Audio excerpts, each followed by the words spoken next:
Hassan in Slough. Hassan, you're on the radio. What are you going to tell me? Good morning. Hi, no, I'm standing with Sajid on this one. He called it as it is. Why do you suppose he's attracted so much criticism?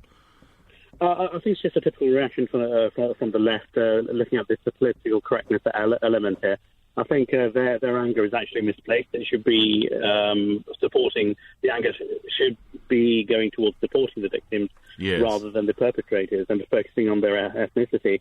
Yes, most were Asians, and your last caller said that there are actually other cultures involved, but from the grooming gangs, most were Pakistanis, some were Bangladeshis, some were Punjabis, but most of the Asians would actually condemn those acts in the same way.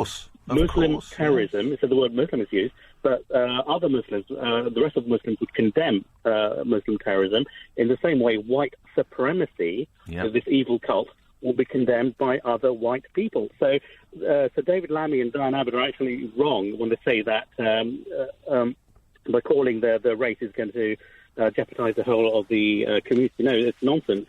And see, criminal activity is a universal thing, and I can't really say on air what should happen to these grooming gangs or to terrorist sympathisers such as Anjan Chowdhury.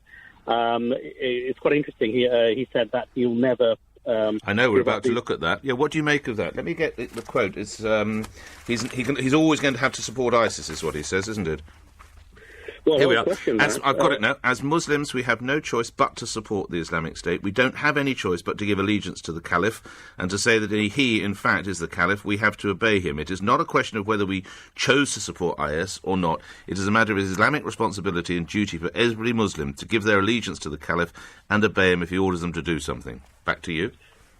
Right. Well, my response to that is that him and ISIS and those extremists have actually blackened the name of the caliphate, of Sharia law, of Islam, and these are noble things.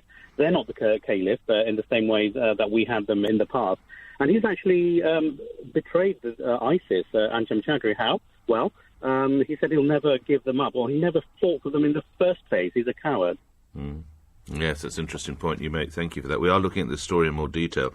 He told the International... This is Chowdhury. Thank you for that, Hassan.